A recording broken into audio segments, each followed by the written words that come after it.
Hey guys, welcome back to another what I've been eating lately video, where I show you some things that I've been eating lately. That may include some products that I've found and I want to try, or some little hacks or recipes that I want to try out, or just some weird little food innovations that I came up with and I feel like sharing with you today. So thank you for clicking on my video. I hope you enjoy it and get some food spo, or just a distraction from your life problems, you know?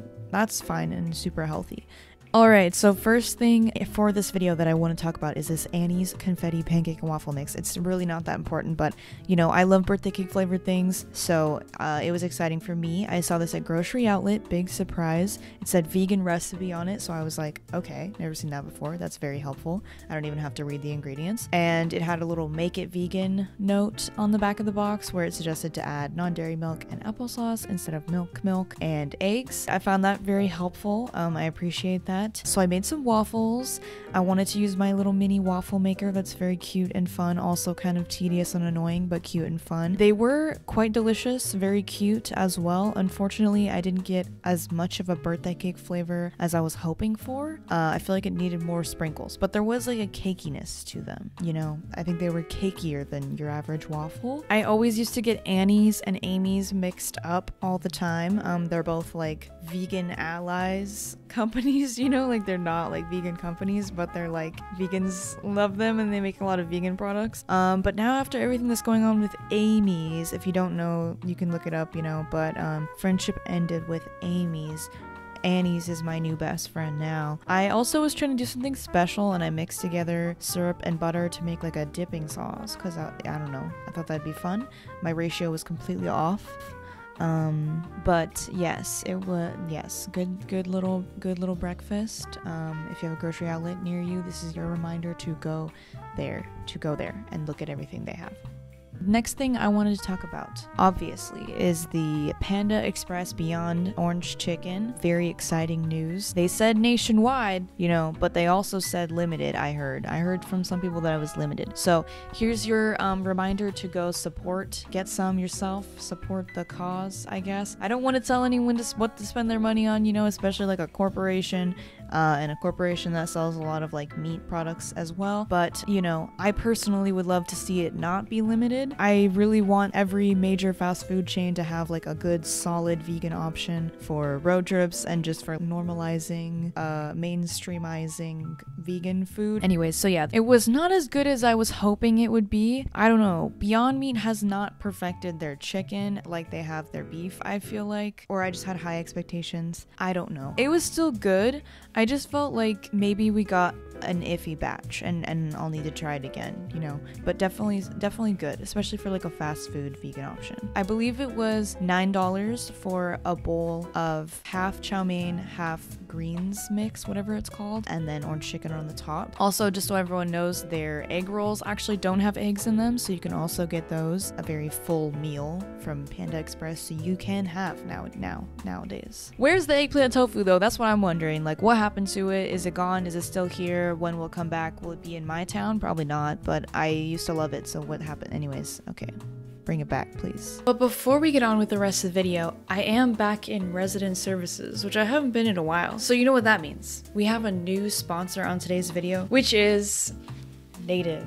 I'm sure most of you guys are familiar with Native as they have lots of awesome vegan and cruelty-free products, but I was very excited to try out their new plastic-free deodorant. For a long time now, and very slowly, I've been trying to reduce plastic packaging, especially in the products that I use really often. I'm so excited for brands like Native to figure out some sort of plastic-free packaging that I can feel good about supporting. You get to save 37 grams of single-use plastic with every plastic-free deodorant you purchase. Native is also committed to sourcing its paper from responsibly managed forests and nice, clean, simple packaging. Very smooth. Lots of good sounds here.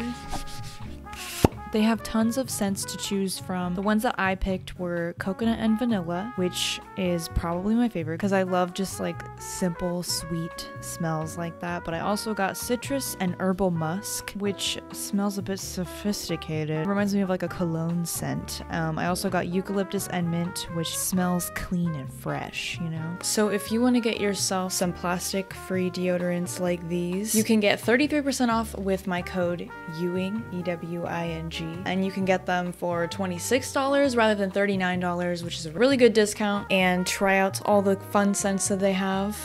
And you can also get 20% off a body wash and toothpaste. Thank you again to Native for sponsoring this video, and let's get back to it. Okay, and then in my last video, I discussed my little sauce situation where I had a sauce that I made that was mixed together mayonnaise and sweet chili sauce. Sweet chili sauce? No, chili garlic sauce. But the chili garlic sauce was too chunky for that container, so it wouldn't come out. A lot of people suggested for me to cut the tip so that it would come out, but I really liked that dispenser bottle thing. It's a good brand, it's dishwasher safe, you know. So anyways, now we're using a cheapy one that I'm not afraid to cut the tip off. I don't like that phrase. I don't like saying cut the tip off.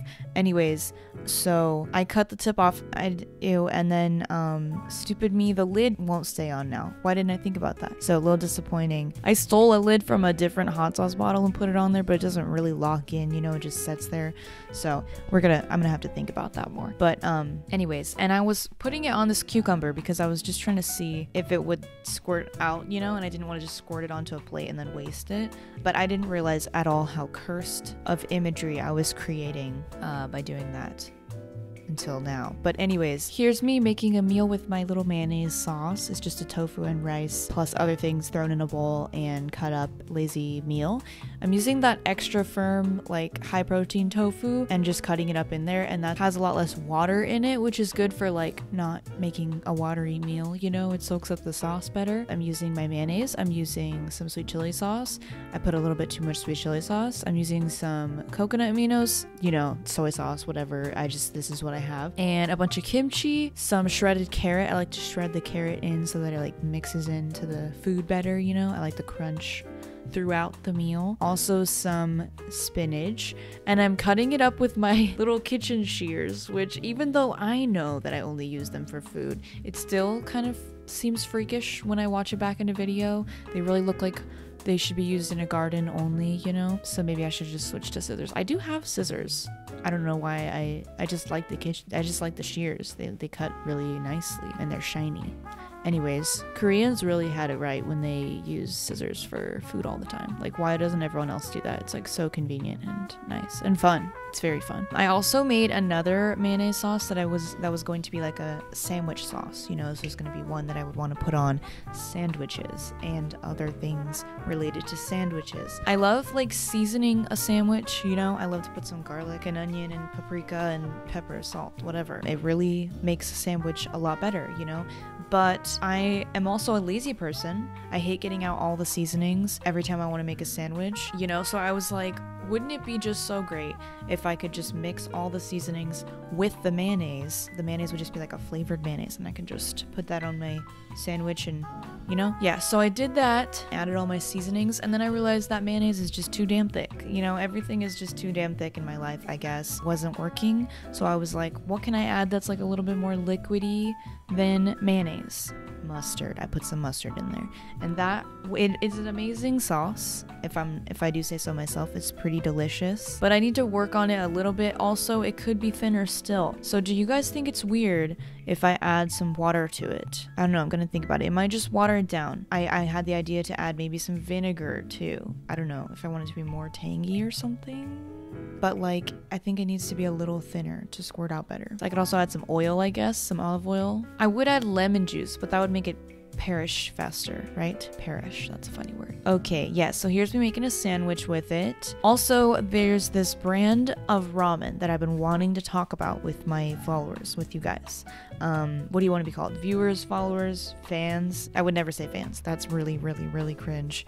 Yeah, so it's called Ramen Express by Chef Wu, and I'm just amazed at how cheap it is. Like I was really suspicious of it at first because I was like, how is it that cheap? Like something's wrong here, you know? In this economy, I've only seen it at Walmart. I got a packet of ramen for $26, and then this cup of ramen for like 67 It's $26. Oh my god. For 26 cents. And I got this cup of ramen for I think like 60 cents. And like what? It doesn't even have to be good at that point. Like I'll make it work, you know? I'm not gonna say that it's like amazing ramen. I've been very spoiled with like Shin ramen lately and my Asha noodles that I've been obsessed with. So, you know, it's just okay. But like 26 cents, dude. I've never seen a vegan food that was that cheap. So college students, I don't know, if you need to know this, here you go. This information is for you.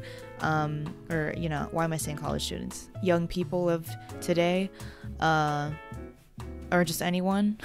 So I got the shrimp chili lime ramen, which is what I'm trying right here. And if I'm being honest, I didn't taste much shrimp. I don't think I tasted much like of a fish flavor, you know? But there's definitely chili and lime in there. You know, I got the spice and the citrus, which was really good. It tasted like something I would love to have if I was like sick, you know? I love like citrus and spice when I'm sick. Feels good in the nasal. Just wanted to get that information out there. Look for it at your nearest Walmart. And then someone sent me on Instagram a recipe for microwaved tofu scramble, and it looked surprisingly good for just some microwaved tofu. So I really wanted to try it. I love a good like microwave lazy hack or recipe, and I love tofu. And I had some silken tofu. So yes, I did it. I didn't really follow the recipe in the reel, but it was mainly just like some tofu seasoning and a little bit of mustard. I don't know if the mustard was just for color or for like a little bit of tang or something, but anyways, so I added a little bit of mustard and I added my own seasonings. I figured it'd be better to just season by eye anyways. And you know, I did not love it on its own. It really just tasted like some microwaved seasoned silken tofu, which is exactly what it was. Not that it tasted bad, it's just not great on its own, in my opinion. But it did really want me to use this as a component of a meal, you know what I mean? I didn't enjoy it too much on its own, just like eaten with a spoon, but I had it with some avocado toast, and I ended up just kind of like piling it on top of the avocado toast as I was eating it, and that was a lot better. It made me want to make like breakfast burritos with some silken tofu in there, or like a breakfast sandwich, and so that's exactly what I did the next day. I just had a sandwich with the tofu, egg, and some spinach and some tomato. I was supposed to put avocado in it too. I got out the avocado to put it in it too, but I completely forgot. But anyways, that was much better. It's like something that's just not that great on its own, but it's good like in things, and it has a good texture for including in things that you would normally want scrambled egg in, you know? And always, I love when you guys send me stuff to try in my videos, so always keep doing that if you see something that's interesting and you want me to try it, or you just think it's something that I like. Also, if you send it in the Discord, that's cool too, which is linked below just so you know. I also put my little sandwich sauce on my breakfast sandwich, so that was good. I would normally be eating this with some good old sourdough bread, but we were out of sourdough bread, so. Alright, that's the end for this video. That's all I wanted to talk about today, I guess. Thank you, Native, for sponsoring this video. I really appreciate it. If you guys want to get your own 3 plastic-free deodorants for 33% off, you can use my code ewing, EWING, and you can also get 20% off any body wash or toothpaste. Pretty awesome. And thank you for watching my video. I hope you enjoyed it, and I hope you eat something fantastic today. Delicious and wonderful, and have a great rest of your day. I'll see you in the next video, which will be next week. Woo! Bye. Bye. Bye. Bye. Bye. Bye. Bye.